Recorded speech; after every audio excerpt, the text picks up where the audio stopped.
Hello, and we are back. Welcome back to part 2 of my conversation with the amazing Bridget Hancock. She's an Aussie. She's living out in England. We've switched parts of the world. We've switched each other's lives. Anyway, she's the author of an amazing book, Live Like Lobster. Please go and get it. Everything's in the show notes if you want to buy the book. But today we're going to go deeper into the science of health, unpacking the role of mitochondria, the power of antioxidants, and how diet and the microbiome shape our risk for cancer and inflammation. You'll discover why your morning routine matters, the impact of fasting, and the latest research on nutrition and cellular health. Bridget also shares new insights on treatment approaches, and how her own journey of hope. If you're ready to challenge your thinking and pick up practical tools for longevity, our chat, this episode, is for you. Anyway, here's Bridget and myself for part 2. Enjoy. Before we dive in, I want to give a big, massive shout out to our now new proud sponsor, Eshu Skincare, a brand that truly aligns with leading our own way. This Australian-born company is dedicated to keeping skincare simple, effective, and straightforward. They've made waves in the US, even landed in Macy's and over 300 stores, and now they're back with a renewed focus on healthy skin and real results. If you want authentic skincare that fits your lifestyle, check them out in the show notes. Thanks to Eshu Skincare for supporting real stories and mental fitness on leading our own way. And if you're interested in sponsoring like Eshu Skincare, drop us a message. We'd love to connect. Yeah, so there have been a lot of cases, and unfortunately, just touching on cases that I've dealt with, I don't think I've ever had a patient who has said, I'm not going to take the chemo option. And I can't say that they should or shouldn't. It's not my job. But I can say that when I speak to integrative oncologists at centers around the world, and some of them are having to give low-dose chemotherapy alongside, hypothermia, infrared sauna, hyperbaric oxygen, all those wonderful things, and the off-label or repurposed drugs that we're now using in cancer more and more, they have said to me, I would have a better outcome if I didn't have to give chemo.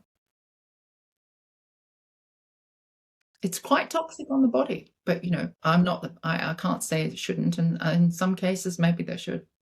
Yeah. Is there any cases that you could have known it would have been different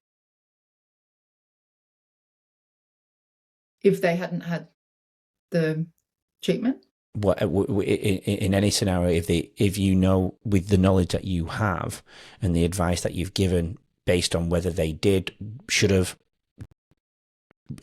and I suppose the opposite side to the story you've just shared, there could have been a better chance if they, I don't know, took your advice or done it the other way. Yeah. Oh yeah, definitely. I mean, I had one client who was had been given end of life, and we were 18 months in, and she was doing brilliantly, and she went for a trial, and she had a grapefruit-sized tumor, pancreatic, and they took cells, and they said, these cells are dead. It's dying, this tumor. And what happened from there was she changed her diet. She was like, hey, I'm okay. She wasn't. And she just went back, and it went wrong. I mean, another client had done a lot of treatment, done some integrative oncology work as well, which was amazing. He did immunotherapy. He was told he had an all clear, and 3 months later he died. So there are cases where we're seeing that sometimes the treatment is too much, and it's actually disrupting the thyroid so greatly, and the inflammation is so huge in the body. The markers are bigger than you've ever seen, and then they don't make it because the body just is can't recover from it. So it's tricky. It's very tricky. Some people are doing okay with it, but I mean, my fear is if you say to someone after immunotherapy they've had an all clear, they've gotten all clear, and they're gone within 3 months, something's not right there. Yeah. Absolutely. We've believed, I say we, like I'm the expert. I'm far from the expert. Me too, by the way. Wait, you wrote a book on it. Yeah, but none of us are experts. We're just doing what we can with the science that we have currently. Of course, Yeah. yeah. Well, in that sense, you're way ahead of me in the game. But the genetic side, we've believed, and we hear quite a lot, whether it's blood pressure, even, running through the family, cancer runs through the family. We hear that type of language quite a lot. Is that the case? I know we have genetic drivers. You even look at Alzheimer's with the APOE4 gene and so on, like that. And I think I listened to a podcast not long ago, and I think that's a 5% component of the issues related there of getting Alzheimer's, but it's more around the lifestyle that you're leading and how you activate your brain and you learn and you drink and your foods and so on, and the plaques building up and your mitochondria, APP, or you sitting in the, I think you know where I'm going with that. But with cancer, is there a genetic component to it? Is that a small percentage, like the example I've just shared? It's a small percentage, like something like 7%. Yeah, wow. So it's 7%. Let's clear that up. Let's make sure we're clear on it. 7% cancers are genetically caused by genes rather than being the majority. So you can have, so a lot of people walk around saying, oh, I've got the BRCA gene. Well, we've all got the BRCA gene. Everyone has the BRCA gene. Yep, everyone's got it. But have you got the mutated version? That's the problem. It's a protective gene for cancer. It protects us. But if it's mutated, it doesn't work properly. That's the problem. So we now know with epigenetics that we can turn genes on and off with food and lifestyle. And so it's about trying to maintain it. So even though you've got a mutated gene, doesn't mean you're necessarily going to get cancer. It's about whether your genes are turned on or off, and protective genes. So yeah, that's the thing. And the blood, I don't know how. I think as far as most things, I believe now there is not a genetic component. You're more susceptible if you're carrying it, but it doesn't have to be that it's going to act. But there are some diseases that we know, that are quite rare, that are definitely, you've got the genes, that's it. You can't do anything about it. That's what will happen. But as far as disease goes on the whole, especially with cancer, it's about whether, we've got genes to protect. And if we can keep those doing what they need to do, that's fine. But if they get damaged and they don't work properly, then that's a problem. So on the whole, it's not genetic, but we've got to protect the DNA. Sounds like, we're going right down to the root here now, aren't we? And I think that's a good place to go to, outside of the lifestyle and the foods and the toxins and the things we put in our skin and our bodies and so on, the things we breathe, etc., the devices, the radiation. Let's go to a cellular point, and then the root, like the deepest root cause of cancer. Am I right with the energy sources? Cancer will survive in cyanide. A cancer cell will survive in cyanide, but if we drink cyanide, we'll be dead in 30 seconds. And it's basically, it will survive in there because there's oxygen without, there's something like, it's energy without oxygen. It's fermentation. Yeah. Glucose and glutamine are the two energy sources where cancer will survive. Am I correct in that? Because I've done a bit of reading around it. Yeah. Glutamine feeds cancer, that's for sure. Yeah. Any way we can keep glutamine down, because an amino acid, isn't it? It's the largest percentage. So glutamine we want to be really careful of because it's in animal protein, and so we want to be careful about that. It's also in beans and legumes and lentils, so we don't want to be having a load of that either. So keeping those things, down the diet, which is why we do know that longevity on the whole is based around a predominantly plant-based diet, interestingly enough. Yeah. So I think don't say that to me. But not totally. Predominantly, remember. Okay. Yeah. So thinking at a barbecue Saturday.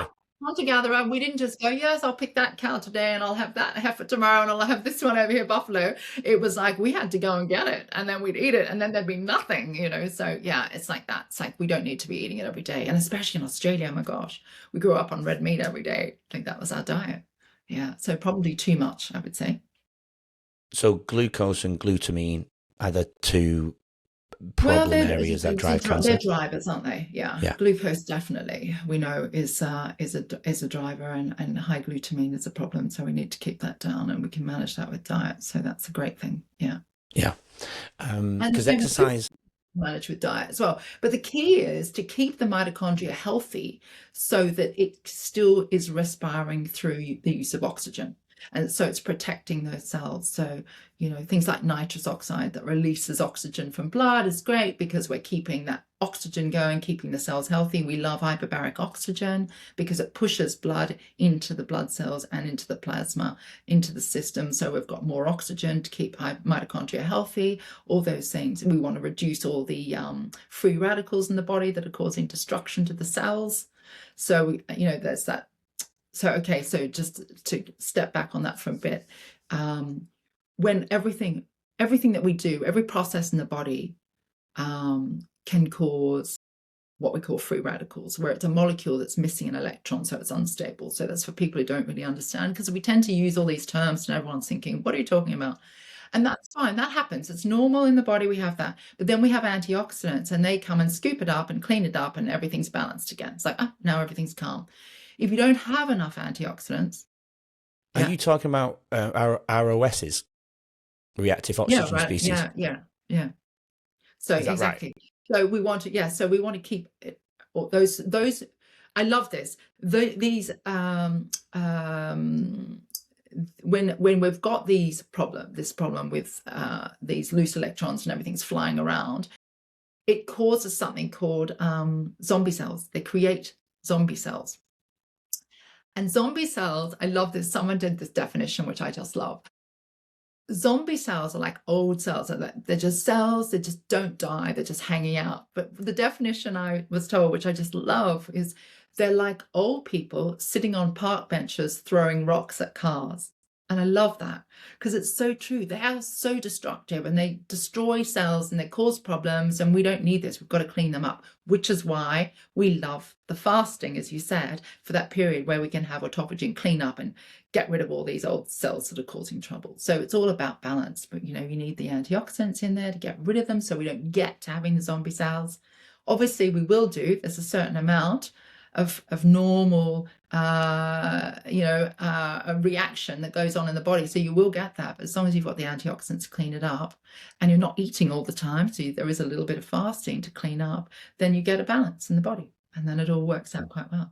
So that's why we want antioxidants and good foods and things like that. Amelia Phillips, with the rocks of the car, Amelia Phillips used the example of the squash courts, you know, when you used to hit the ball against the wall and the black. Yeah, that's right. I thought it was fascinating. Wall, exactly, and it stops the marks on the wall. That's true. Yeah. You're going to get it. You're going to get them, but let's try and minimize it. Yeah. So that's the idea. Cancer then is it's a mitochondrial issue then. If the mitochondria isn't healthy, we always thought the nucleus was the main part of the cell. Cells aren't healthy. Exactly. Yeah. Sorry. No, that's it. Like it's fascinating, isn't it? So if we basically. If we start looking at ourselves at supporting our mitochondrial health, we are essentially confronting cancer. Would you say? Yeah. Well, even if we're looking at our cellular health, so that's the thing. If the cells are healthy, then the mitochondria should be okay. So all the things that we talked about having the right nutrients in the body and being able to clean up. So waste is going in and out of the cells, water's going in, nutrients going in, waste coming out. That's what we want so it'll run properly. Yeah. You mentioned nitric oxide. I've got to assume the viewers don't know this, if you can imagine. So if you can imagine everybody doesn't know what we're talking about, nitric oxide, we'll probably think it's the laughing gas and stuff like that. Yeah. So basically, nitrous oxide releases oxygen from the blood, so that we can into the tissues. It relaxes the blood cells, and it helps, it actually helps us with inflammation, which we call, inflammation and the aging process. So it improves the blood flow because it's relaxing the blood vessels. It's antiviral, antimicrobial. It's got lots of things happening in it that will really help us. So, by relaxing the blood vessels, we've got, improved blood flow around the body. It helps with focus and memory, but it's taking oxygen into the body, and that's what we need. So we can get that ourselves. We can do that by nasal breathing in and out through the nose to increase our nitrous oxide, or humming. So we can inhale through the nose and then hum, so that humming loudly enough to get some sort of vibration will help to release nitrous oxide. And then we can eat really good foods like spinach and beetroots and rocket and things like that, or arugula, and those foods to really stimulate nitrous oxide production. So it's all just part of the whole thing. But yeah, that's why that's important, because we're actually giving the oxygen to the cells so the mitochondria can function with the oxygen and do their job. Yeah. I was going to ask. And so we're just designed to, we've got to do like we do. We put the petrol and the oil and the water in the car. We've got to put in these things in the cars, in the body, so that we get what we need, rather than the pizza that tastes really great because it's laden with all the fat, salt, and sugar, and actually is not giving us any benefits, but eating the foods that will make all these things happen. And it's funny because I speak to a lot of people and they've been given really complicated supplements for things.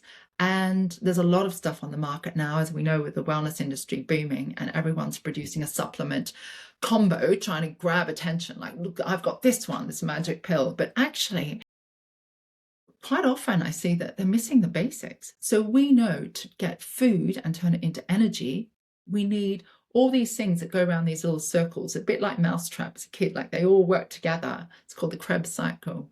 And basically you have all the things that you need, cofactors, to make it work. And it's the B vitamins and lots of the minerals. So let's get those in. And then we can have a start to get the body working properly. Let's put the vitamin D in so we can absorb the calcium, and we've got, and all that sort of stuff. So it's just basic. Or, we've got inflammation because of the fact that we do eat pizzas, or we do eat acidic foods, or we do have stressors, and let's get the fish oils in to make sure that we can do all that. So I've kind of completely digressed, but no, it's beautiful. I think it's super important. Yeah, I just think, yeah, exactly. So there's quite a lot that we can do. But that's where the nitrous oxide comes in, and the mitochondria, and basically cellular health, is to allow it to do its job. And to do its job, it has to have all those cofactors. And if we're not eating properly, we're not getting those minerals and vitamins. So we need to get it from somewhere else. Yeah. Absolutely. With all the case studies have you ever seen any like surprising results or stories where nitric oxide played a part or a key role in the recovery at all? I couldn't, no, I wouldn't be able to say. I mean, the thing is with what I'm doing is that, and like all nutritionists, we don't know what part is actually working. Like, we can hope that this is working. And, with most people having treatment in cancer alongside the work that I'm doing, if they get a good outcome or extended life, we don't know whether it's because of the drugs. I mean, the doctors will think it's because of the drugs, and that's great. I don't mind what they think as long as we get the extended life. So we don't know. So yeah, I wouldn't be able to specifically say that. But, I think every time someone jumps in my hyperbaric oxygen chamber, they're probably helping the mitochondria. So, and the nitrous oxide is playing a part. So, yeah. Or when we come and do the Feel Fab Fridays and we're humming and things like that on our exhales and doing our nasal breathing, that's got to be helping.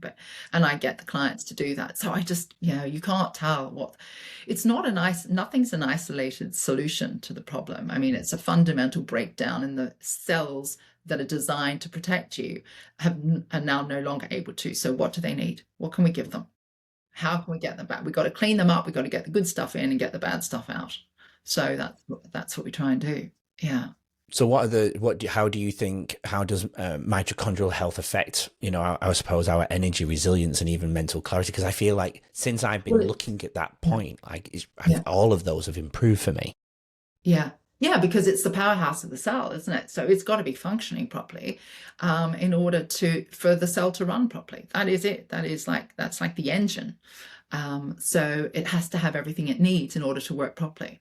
And if you are focusing on that, we have a supplement called urolithin A now, which is really great for mitochondrial health. If you're taking that, then you're going to get an improvement in the mitochondria. But really, I think from a fundamental level, it's just allowing everything in that needs to go into the cells, everything out, so that mitochondria can work.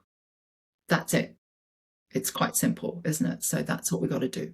Make sure the good stuff's going in, the bad stuff's coming out. Even to the point where the cells, are made up of what we call a phospholipid bilayer, so a fatty bilayer around the outside of the membrane. We've got to keep those moist so everything can go in and go out. So that's, making sure that we are having good quality fats. Fat is not bad. Having good quality fats to keep that nice and moist is good.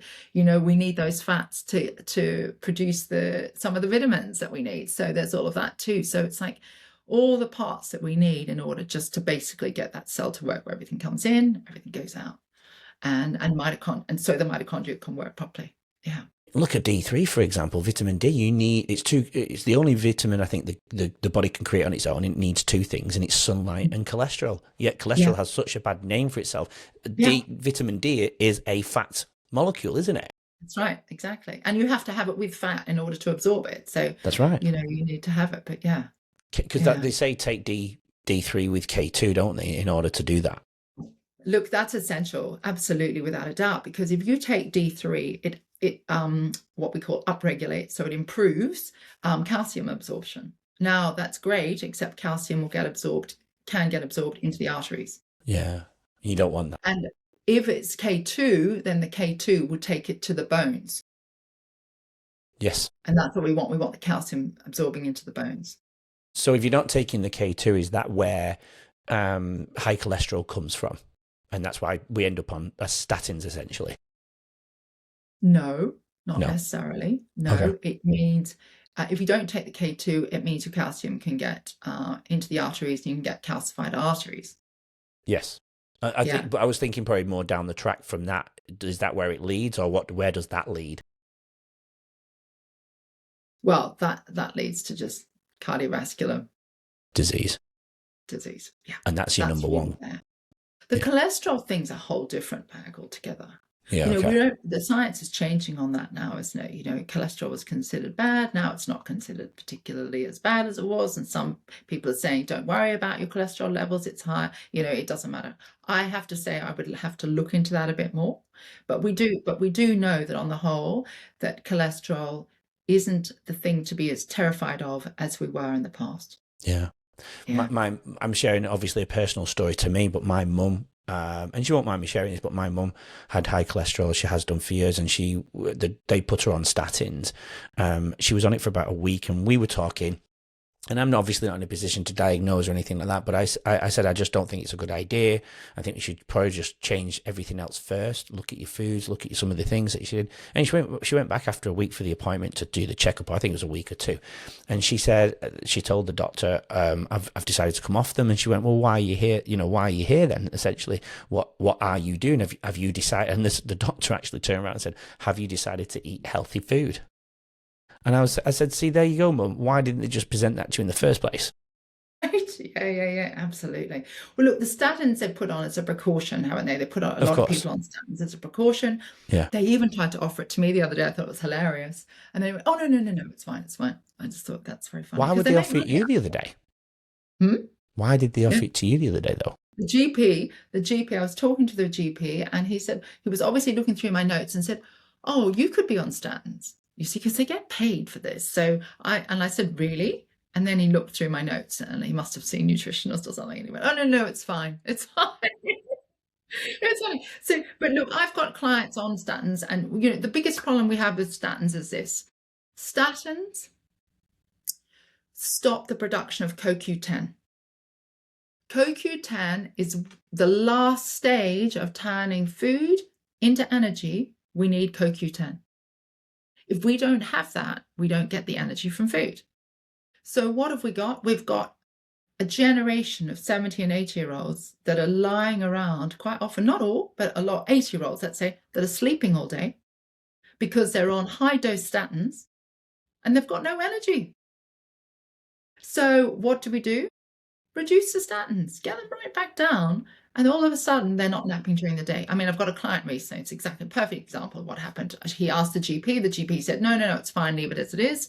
I said, okay, I'm going to write a letter. I wrote a letter saying this is what's happening here.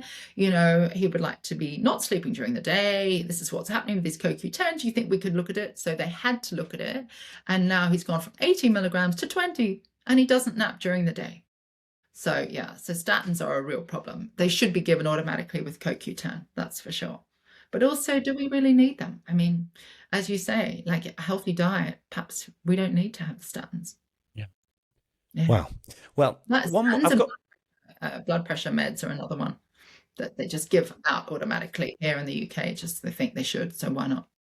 Yeah, my mum's been on them for a long time as well, and she's always been quite stressed. And I think actually my mum had cancer, and she was actually during that time she was the least. She was the most, and she'll admit this because I said it to her not long ago, and she completely agreed. She was the most positive person when she was going through her cancer diagnosis. It was like she had purpose within it as well, if you know what I mean. Yeah, she went through the chemo. She did go through all of that, and she's fine now. But she had to go through, breast removal, hair loss. Yeah. Luckily I was there for 6 weeks during the December and January period of there. So I went to her chemo every week for 6 weeks, and it was horrible to see her sit there and go through all of that. So yes, you can say the treatment's amazing because it did what it needed to do, but for me, I don't want her to ever go through that.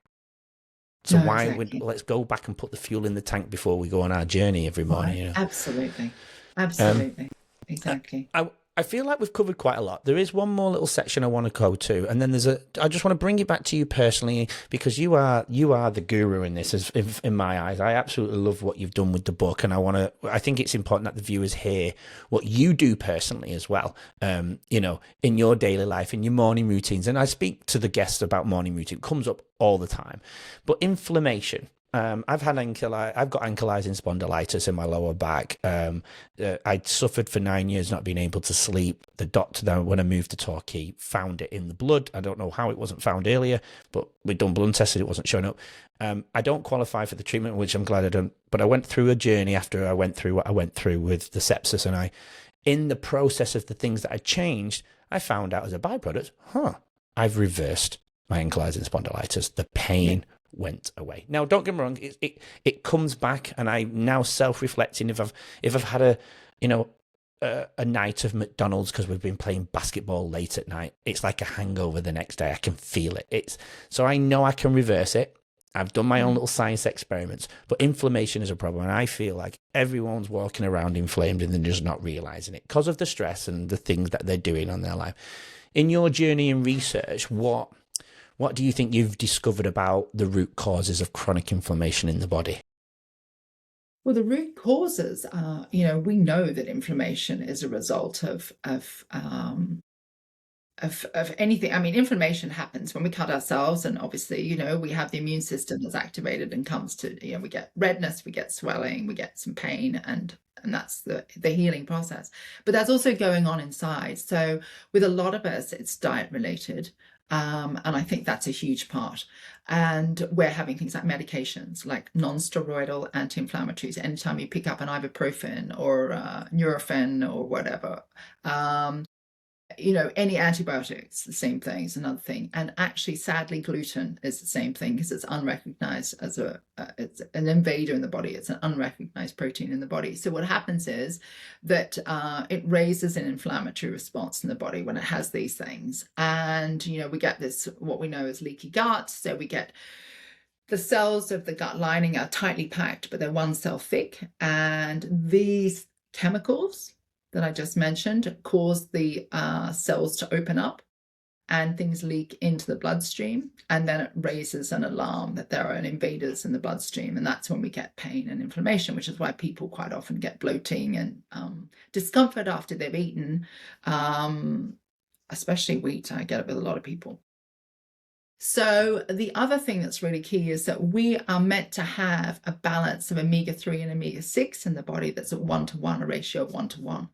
And most of us are walking around with more like 1-to-20. And in many cases of people who are ill, it's like 1-to-40 or more. So what we want to do is try and bring that ratio back into line. So we can reduce the inflammatory components of our lifestyle, but we also need to put some omega-3 in. So we can take omega-3s in to get that ratio more in balance. So by lifting the omega-3, it's not so much that we have no omega-3. So it's not so much we've got the omega-6, it's about the ratio of the two things. So putting the omega-3 in can balance things out again. So that's a really important part of dealing with the inflammation that we get. But yeah, just to control what's going on in the body where there's pain caused by us doing something that the body doesn't want. Yeah. Absolutely.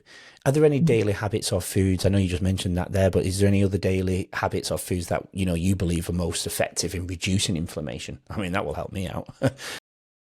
Well, yeah, no, definitely. I mean, we've got things like, wild salmon is a great one, okay, because it's full of omega-3. Walnuts is a great one. I'm not saying you should have wild salmon every day, because we talked about that earlier about but any of those foods that are good, the senolytics that I was saying earlier when I talked about the zombie cells, and they're the old cells, the senescent cells, we can have senolytic food. So green tea is really good. Curcumin, amazing, that we get from turmeric. Quercetin from apples and onions, amazing. All these things are really great anti-inflammatories. And fisetin from strawberries. So those things are really important. They're probably top 4 things that you could have that would help with inflammation. I think with strawberries, we have to be really careful because it's it's a crop that is highly sprayed. So we definitely want to go with organic when we're having strawberries, sadly. I know it's expensive. It's really expensive in Australia. I noticed organic food. So that's difficult. But yeah, things like that. And apples, sadly, also quite a highly sprayed crop. But those foods are really good when it comes to having anti-inflammatory. So yeah, apples, onions, strawberries, green tea, amazing. Because fiber reduces inflammation. Am I right in that as well? Fiber, fantastic. So vegetables, yeah, they're a given. Yeah, obviously, yeah, definitely. So fiber, especially, but that's obviously all. So vegetables is what we want, and we know that that's the key to the body, is getting a variety of good quality vegetables into the body. So we've got lots of fiber moving through and clearing out all the food that's sitting there. Because food sitting in the system is just sitting and can cause harm to the mucosal layer that's lining those cells, and we want to get it out. That's why things like, coffee can be tricky for some people because it sits. We've got, irritable bowel system. We've got a syndrome where we've got food, maybe coffee sitting on top of food, and it's just quite acidic and it's sitting there leaking into the mucosal lining. What's really going on? This stuff. I mean, and Coca-Cola, we all know what that does to to a coin, don't we? So imagine that sitting on top of food, how that can really get into the cells and cause problems. So get it out. So keep all that fiber, and you're absolutely right. The fiber is key, but those other 4 things, I think, or 5 things are really important to try and add in there too. Absolutely. And the cruciferous vegetables. Yeah, of course, yeah. Which is huge fiber and liver. So working on the fiber and the liver together, that is fantastic. There you go. You've got a winning formula. Having cruciferous vegetables every day has got to be a great thing. Yeah, I'm so glad I've got you in my life now. Apples and onions. I could go on. Onions and garlic for prebiotics to feed the good bacteria. Yeah. They're really key. So yeah. And, I was one of those people that, I always used to think inflammation was, when I hurt myself and my body reacts and I become inflamed and I can see certain reactions. Oh, you're inflamed, blah, blah, blah. But obviously there's a lot of inflammation internal that we don't necessarily recognize, but our body's telling us, but we just put it down to an ache or a pain or whatever it is. For those who are still in that mindset, what do you believe are some of the early warning signs people should watch for? Just taking a very quick break to thank our sponsor, SU Skincare. If you haven't heard of them, SU Skincare started right here in Australia, using Australian ingredients to make skincare straightforward and accessible, especially for men who want results without the fuss. Their journey took them all the way to the US, where they were featured in Macy's and over 300 stores. Now they're back with a fresh approach, focusing on healthy skin and authenticity for everyone. I'm proud to have SU Skincare as a sponsor on Leading Our Own Way. See the show notes for their website and to see how you can keep your skin healthy and confident. And if you're interested in sponsoring like SU Skincare, drop us a message. We'd love to hear from you. Now, right back to the episode. In terms of inflammation, irritable bowel disease for sure. I mean, that's something, and there are a lot of people walking around with that sort of thing. Stomach pain is a big one. Skin issues is a big one. Any of those things where you're getting little signs that something's not right in the body, it tells you there's inflammation. Pain in the joints. We know that things like gluten cause inflammation inside the joints. So again, pain in the joints. You would have noticed dropping gluten definitely gets rid of a lot of the pain from the ankylosing spondylitis. Yeah. And my psoriasis disappeared too. But it's absolutely. It's back now. Yeah, because psoriasis is an autoimmune disease, and It is. autoimmune disease, as we now know, are a cause of leaky gut, a result of leaky gut.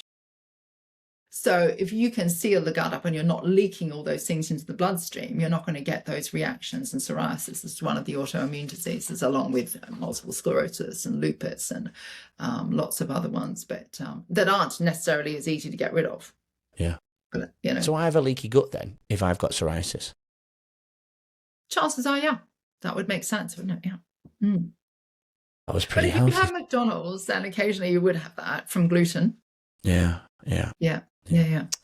Oh man. Anyway, okay. Yeah, All right. but that's okay. I mean, you know, it's just, you then just go back on your healthy diet again and you do your best, and that's it. But maybe your 80-20 that you like to live by, which I love, doesn't include gluten. I know. Yeah. You see, there are some doctors that will say we all react to gluten. It's just some of us, it's really loud and we can't have it at all, like celiac, and then others, it's a little quieter, like Yeah. psoriasis. Yeah. Oh man. Well, I've been suffering with psoriasis since I was 15. I had a period of my life and I got rid of it completely. I couldn't believe it. I could get my hair cut and I was like, oh God, and my hairdresser went, your psoriasis has gone. It's disappeared. Where's it gone? I'm like, I didn't know. I didn't even think about it. Yeah, amazing. So maybe you can have them when you go and do the basketball McDonald's, just chuck the buns out and have the meat and the vegetables. I don't know. I could do that. No, I could do that. Yeah. I could do that. Yeah. It's just thinking a little bit like that, because apparently it stays in the system for 3 months if you have any gluten. So it's quite. Yeah. So you don't want to see the results for a while. Oh, interesting. Okay, good. Well, no, but you might, if you're only having if you only have a little bit, you probably wouldn't notice any reaction. But obviously with you having the psoriasis, that's probably an indicator for you that, you know, there's a gut issue going on. Yeah. It's an autoimmune disease, and that's generally a result of leaky gut. You'll be getting a call privately. What do you avoid the gluten and the antibiotics and any medication? You will be fine. I'm not on any meds, I promise. I don't. Yeah, I've not done it. So there you go. So for you, it's probably just that, really, isn't it? Yeah, maybe. Okay, I'll have to do a little trial again. What do you wish then more people understood about the relationship between lifestyle, you know, the environment, and cancer risk? What do you wish that more people understood? I would like more people to understand that I think, based on what we were saying before, that you can reverse, you can help yourself, even though your environment might have toxic elements to it, you can do things about it. So whether it's water filters, whether it's an air filter, whether it's walking in nature, whether it's doing the breathing and some meditation, there are things that you can do to change that environment, to kind of turning off the Wi-Fi at night, you know. That's a big one, right? Yeah. Huge. Yeah. Limiting screen time, you know, just all those things that could be causing, that are just adding a load. See, I see it as a stacking effect still. I see it that the body will do everything it can to maintain the health of the cells and the health of the body overall, until it gets to a point where it's just overwhelmed. So it's all those little things on top. So, you know, if you had Epstein-Barr virus, you know, you're more susceptible to cancer. So you need to be a bit more mindful. Like, if you're living in London, then you might want to say, well, I need an air filter because I'm breathing in some, you know, polluted air every day. So things like that. I think it's just trying to stop stacking all the things that you have to prevent the body going into overwhelm where the cells can no longer protect you. Yeah. Yeah, absolutely. That's kind of what I think. I think that's really it. So a bit of a controversial topic was, okay, my son had Epstein-Barr virus. He was absolutely healthy. I hadn't given him, here we do these MMR jabs and you have a second one. I didn't give him a second one as a baby. I just gave him one and that was it. I thought that's enough. And when he was away at school, they just gave him another one out of the blue. Oh, we noticed he didn't have it, so we just gave it to him. And I didn't have to sign that though. Yeah, no, they just did it. And he then got laryngitis really badly. Then he got Epstein-Barr virus. He was in the school hospital for a term. He was that ill. And so when the COVID jab came along, and I'd been researching that and looking into it really early on, I said to him, under no circumstances do I want you to have a jab. Just do not. Just sit tight with this. And he did. And I've seen a lot of people that have had Epstein-Barr virus have then gone on to have long COVID and really struggle with COVID. And that's a whole different conversation, the COVID conversation, I know. But, you know, I just knew very strongly with him that it was not a good idea. And I'm glad that he didn't have it, because I think his health would have really, you know, deteriorated as a result. But again, it was only the concern of the stacking effect of things that have been going on for him. Yeah. God, he's got you as a mother. Well, yeah, I'm not sure he always agrees that, but I'm sure he does. I'm sure he does. yeah, and it's like just the things, you know, there are things that are going to come up in our lives that we have to deal with, you know, like stresses that we have to deal with. So what can we do? I was thinking, what can we do? That's a withdrawal.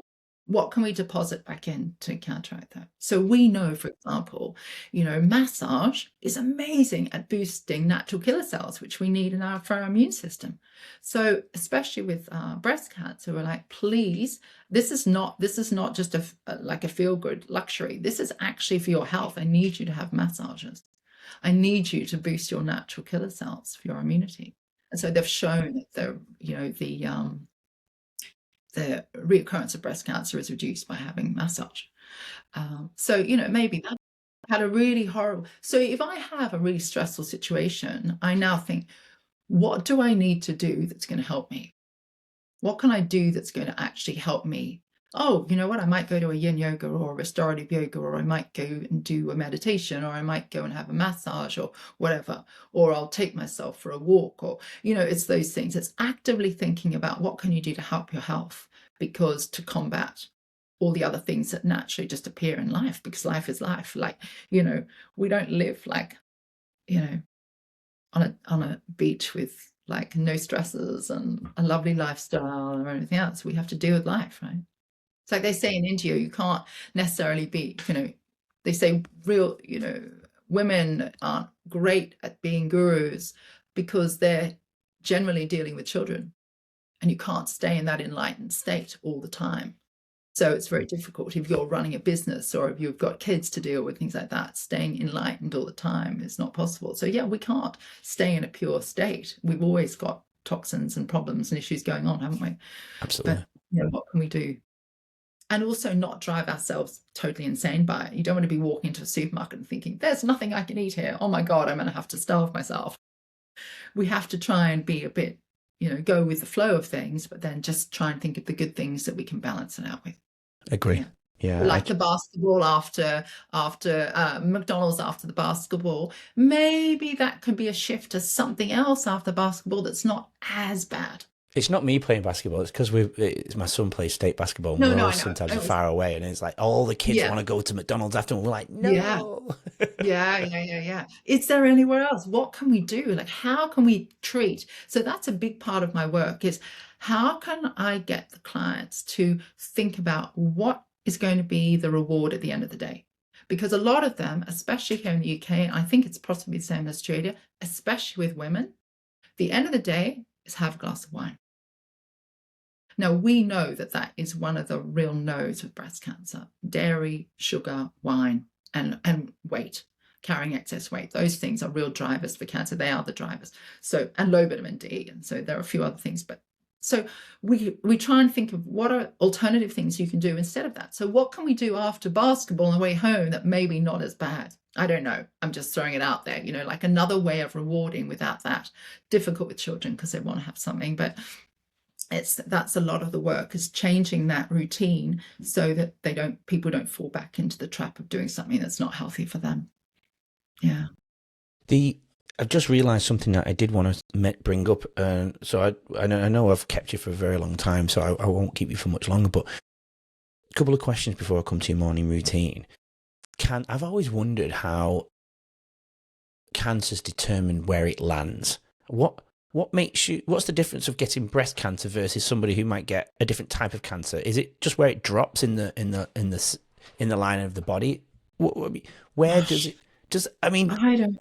Yeah, I don't know. I don't think that's how it works. I don't know, but it is interesting how, no, it's usually, well, not usually, but definitely cancer happens where there seems to be an inflammation or an irritation. I've seen that a lot. So colon cancer is a perfect example of that.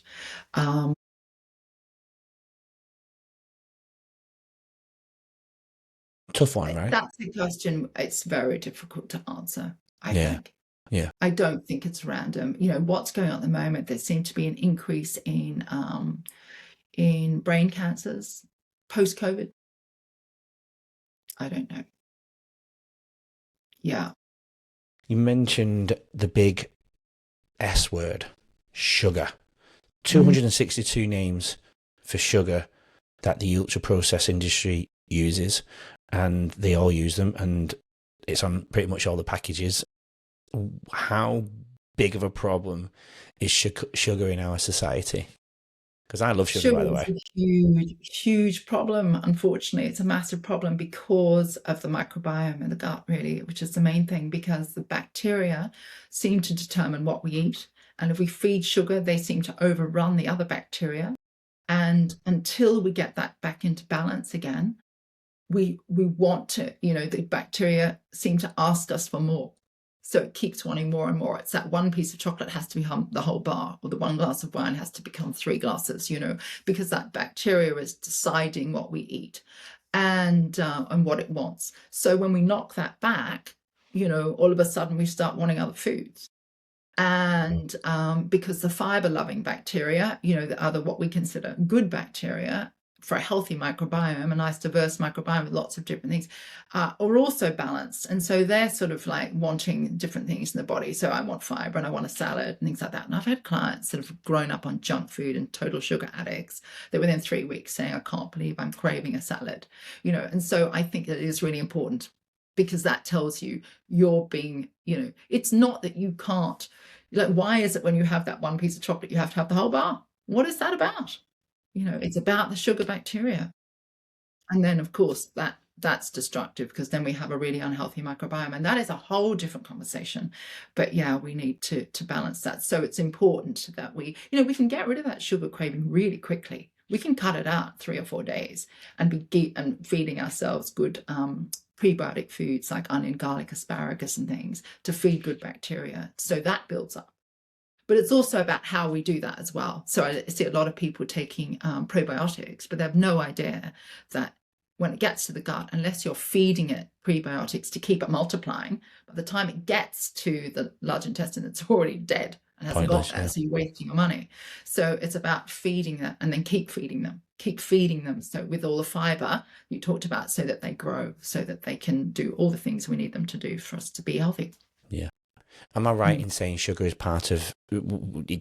Just is part of the deoxygenating of the cell? Well, yeah. I mean, glucose. Oh, it's such a big topic, actually. I'm not sure I can even remotely do any of it justice. But Fair enough.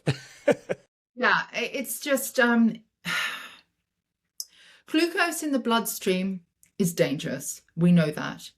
Glucose in the bloodstream feeds cancer. We know that it causes insulin resistance, so the body doesn't function properly, and that the cells are not doing their job.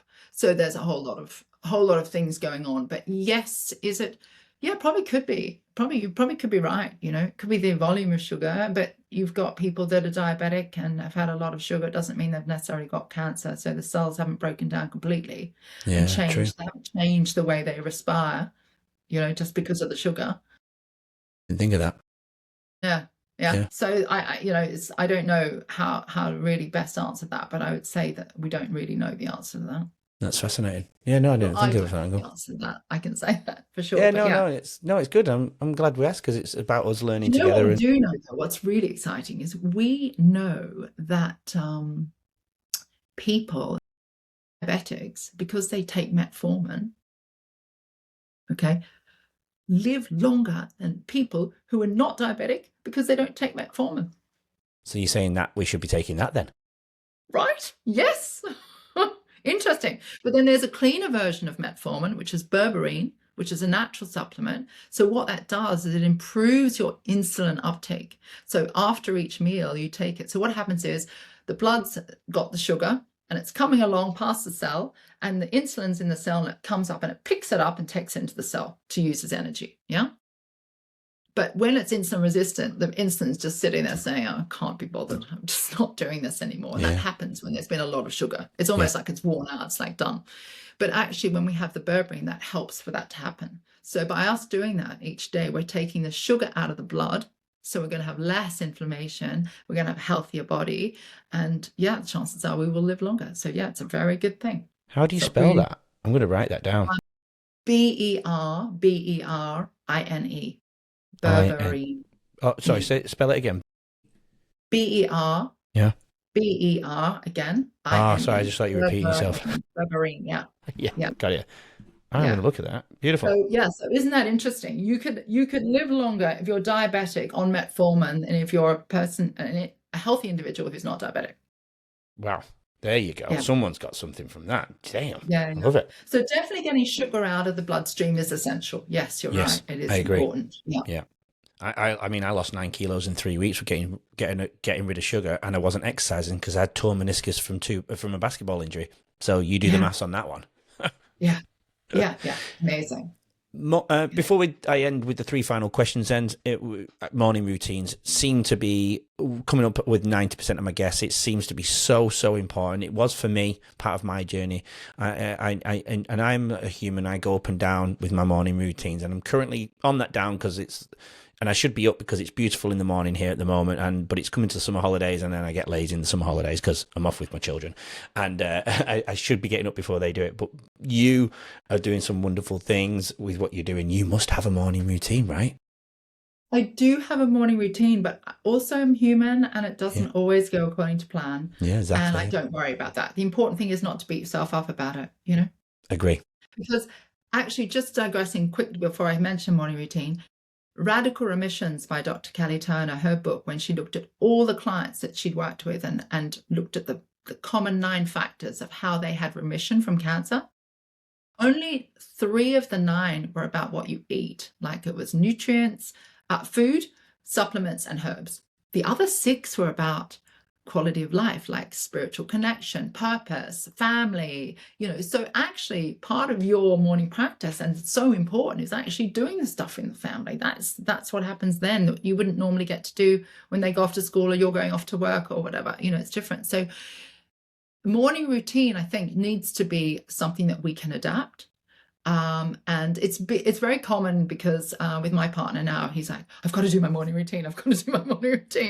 And I'm like, we've got to be able to just be flow with that. So what I try and do is this. I get up and have warm water and lemon, big glass of that. I take alpha lipoic acid, and I take glutathione, because I know I have a SNP where my glutathione production is not great. And that's a topic that's about liver. So that's really important for me. And then but sometimes before I've got out of bed, I'll even listen to a meditation.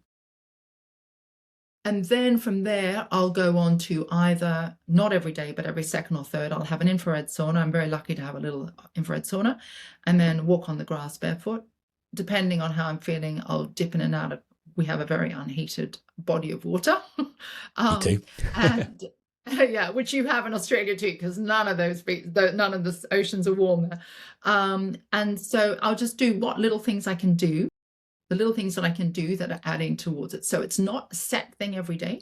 It'll be things that I can do each day. And then I'll either be going and doing, I do F45 resistance training. Fantastic. Love it. That's really important. And, it is important for people to know, like this with this book, is that just because you get to a certain age, or women who are like 50 or above, that you can't build muscle. You absolutely can build muscle. So that's all a nonsense. You just have to go and lift those weights, and that's the thing. So I'll do that, or I'll be doing yoga, or I'll do Pilates, or I'll be walking in nature or cycling or something. And I try and do something before my day starts. And so quite often F45s at 7 a.m. or 8 a.m. and then I like to be getting stuck, you know, but it, again, as I said, it just depends on how it goes. But I think it's important to be doing something for you, your mental health, your physical health, your body. For the I always fast 13 hours overnight. So on the whole, yeah, so things like that. Beautiful. And then I'll have part of my morning routine will be I have like some really good teas, kidney teas, you know, so with dandelion and things like that. So yeah, so all those bits come in, but nothing should, I believe, should be set in stone, because then you come up with self-criticism and judgment And stress. I failed, I haven't done it. Yeah, you know, that's disappointment. that's not working. Self-love, I'm doing this today, that's it. If that's all I can do today, that's fantastic. Something is good. Yeah. Great advice. Love it. Yeah. Is there anything that you think that we've missed off that we should have shared today? Well, there's something that's really interesting that came about post my book. There are probably two things I'd love to share, but one post my book was there's always been a fear with cancer, especially in women, with soy products. And what we now know since the end of 2022, that soy is safe for cancer. I think that's really important. In fact, they've shown that actually having soy, and I mean good quality organic, whether it's good quality organic tofu, edamame, things like that, can actually, I think the numbers were like, can reduce the reoccurrence of cancer even, or something like that. 25% reduction in cancer returning by having soy. So that is something. So when I did the book, we were still soy, not good. And I've even put in there, please don't be considering taking tofu and things like that if you've got hormone-driven cancers or breast cancers, things like that. Now I can safely say from the American Cancer Society, actually, soy is good. So like anything, you don't want to be going for things that are processed that are not clean. So if you're going to have tofu, things like that's got to be organic, so you know that you're getting it from a good source. But edamame, amazing, you know, and things like that. So don't steer away from soy. In fact, soy has shown a 25% reduction in cancer returning. So that's pretty interesting. So that's new. And they're saying also that half a cup a day reduces hot flashes by 88% of edamame. Imagine that for women who have got menopause. Like, yeah. So these things are all new. That's good. And then the other thing that's really interesting is, I think, watch the space with cancer, because we haven't talked about the off-label repurposed drugs that people are using now, like ivermectin, fenbendazole, dose naproxen, doxycycline, a lot of these drugs that were given, that were licensed for other things, metformin, melatonin, all those things. And now they're being used in integrative cancer care or integrative Melatonin, oncology. really? Because they are actually having good results.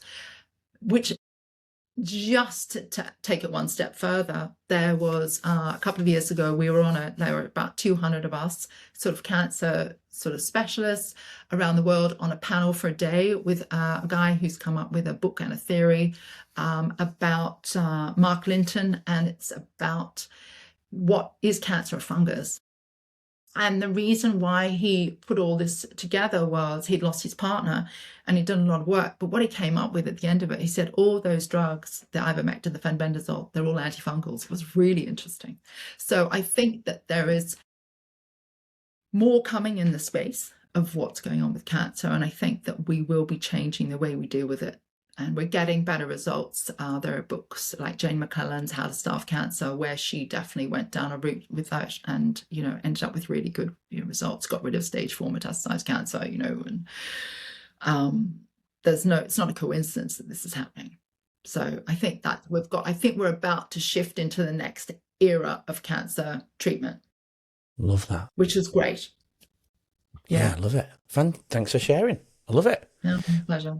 With then, look, this might be a controversial question. I don't know, and you might not want to answer it. I don't know, but there's parts in my head that I do answer it. But you go a lot deeper into this, and you're very passionate. Clearly, you wouldn't have wrote a book about it if you weren't. But with everything that you do and the knowledge that you have, are you quite confident that you are confronting cancer? Well, you know, it would be ironic if I got it. Well, I mean, I didn't want to say that. I wasn't coming from that angle. And we do hear these things happening, right? So it's like, yeah, it can happen. Yeah, I think so, yes. Yeah. I do believe so. Yeah. Yeah, good. But the concern with it is that we don't really know what's going on. This is the thing. We know it's a metabolic disease. We're seeing good things happen, but we still haven't quite cracked it. You know, we used to have the 10 hallmarks of cancer cells. And what we have established is that chemotherapy doesn't actually deal with all those 10. So there's the problem. Now they're saying there are 14 hallmarks of cancer, and actually they're saying, well, in Mark Linton's case, that these antifungals and are dealing with all 14. So I think it's still quite unknown what we're dealing with. So I'm very aware of the fact that I think what we need to do is enjoy life, and we need to just go easy on ourselves. That's self-love, self-care, and just hope, like, do the right thing, but don't drive hard, don't push, don't expect, don't it's really important not to do that. Agree. Agree. Well, yeah, leads nicely on to future. I don't know. Sorry? So the answer is I don't know. I hope so. Yeah. I think you're pretty confident. I mean, that leads nicely on to your future plans, Bridget. What are your future plans? Future plans, more retreats. Doing retreats. I've got a little place abroad in Sardinia, so I'm going to be doing some retreats there next year, towards the end October next year. Is that for anybody? I really want people to, absolutely for anybody. I really want people to experience, life in a blue zone. And really just enjoy what that has to offer, and feel healthy and feel they have tools. The idea is I like to bring tools to people they can take home. It's also part of the days here. It's not about, okay, yes, we have an infrared sauna. Not everyone has that. I appreciate it. But there are a load of other tools I give people that they can do at home. And so that's what's really key. And so there's that. And then also I'm looking at opening a cafe with someone at a new yoga studio here, which is amazing. And then some work down in London as well with the corner shop at 180. So that's exciting too. So I think just forward plans with more retreats and more feeding people good food, which I think is good. Agree. Yeah. I always ask the guest to put, just to give us based on I know we've touched on so many topics, so this might be really hard, and we've given pieces of the gems throughout this conversation, but if you could leave us with one piece of powerful advice, what would that be? Oh, wow. Okay. You've got to find, I think the most powerful thing is finding 3 things you're grateful for every day. It really reframes everything, because it can be the smallest thing. And it can just shift your energy. You can do that at the end of each day and in the morning, or writing what one great thing happened today. I often ask that. Like, we often talk about it here. What one great thing happened this day? And we'll do it at Christmas Day. I'll be saying to everyone, so what one great thing has happened to you this year? Like, what? And everyone has something. And when you think of that and speak it, it just changes everything. So 3 things you're grateful for every day. It's so powerful. My little gem on top of that is, and I heard this the other day, and I don't think I've shared this on a podcast yet, but I can't remember who I heard it from, but he asked the question, would you die for your kids? Rhetorical question, because you all say, of course. How stupid of a question is that? Of course I'd die for my kids. So why are we not willing to change our diet for our kids? Why are we not willing to change our sleep or our habits that are contributing towards our fear, stress, anxiety, diseases? And it's like, wow. That hit me. Like, that was really powerful. That's huge. That's amazing. It's a question I ask my clients sometimes, especially some that are maybe have some addiction tendencies, and I know that they need to stop them in order to thrive. I say, hey, what do you want to see happen with your kids in the future? You want to see them get married? Yeah. I always feel it's kind of quite a hard thing to do, but it's actually can be quite powerful, because if it just sits in the back of their mind, it might just make them think again. Yeah, exactly. That's what it is. They'll go away and have some space and that time to think about it, and that's where it'll hit home for the morning. Yeah. And sometimes we need to do that. Knowing if you can find the alternative for the McDonald's on the way back from basketball, that's what I want to know. Well, there is, there is. And we always say we're making a packed lunch and it's always healthy, but the kids will get tired in the car driving there. So that's gone before we get there. And then, and it's time after work before we make it. Making it before we go after we get back, because we get back from work. We have to leave not far after, and it's a 2-hour drive sometimes, or an hour and a half to the other side of Melbourne. And then they're eating that because they're in the car. We're not a family that gives them devices in the car. They look outside, they listen to music, or we talk. We don't get, they don't. We've driven to Sydney, we've driven to Canberra, we've driven to Brisbane, and they don't have devices. We No, don't give it to them. They might it's so talk a lot, and funny it that kills me.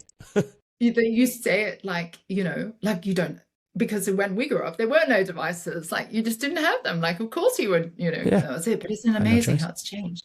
Oh, Yeah. insane. I go to And there basketball must, games and be people have got something, and I don't devices. know what that answer is for you, but I'm hoping you'll find it. Take the buns off initially. Take the buns off. That could be the thing. Yeah, exactly. But yeah. Bridget, your purpose, it's pretty clear what it is, but I always ask the guests to put it into one powerful line. What is your purpose, Bridget? Oh, wow, one powerful line. I probably haven't done that. That's not good preparation, is it?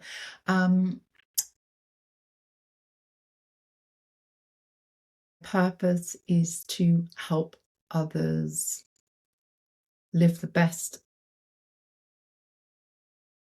quality life they can with self-compassion. Beautiful. What a beautiful way to end the show. Thank you.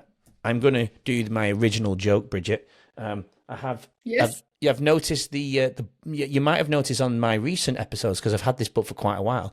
It's been sitting there on all my guests that are published at the moment. If you've looked, I love it's there. that. Yeah. So, and I shared with Bridget, if you are watching on Spotify and YouTube, I've replaced the book because I knew I was going to touch it quite a lot through this episode. And bang, the book is still there, but framed. Dun, dun, dun, in a frame. I love it. Thank you. Bridget, thanks for joining me on Leading Our Own Way. Thanks for joining me on my Thank you for journey. having me. This is absolutely anytime. You are welcome back anytime. So if you've got any new information, come back and share. But please stay in touch. We've had some good chats over the last few months, and I've really enjoyed your company and friendship. So thank you so much. And likewise, absolutely. I've really enjoyed it, and I'd love to come back, and thank you for having me. Absolutely. And if you come back to Melbourne, because you actually grew up here and moved around the area, and you know where I'm pretty much living. So if you do, we'll grab a coffee in the morning, or go for a cold plunge. Yeah, no, that's in the diary. I'm definitely looking forward to it. Boom. Love it. All right. Bridget Hancock, everyone, thank you for joining me, Bridget. It's been amazing. To everybody else who has joined us on today's episode, I hope you've got loads of gems from Bridget and myself. But until next week, come back for another amazing guest. And in the meantime, keep leading your own way. We'll see you then. Bye for now.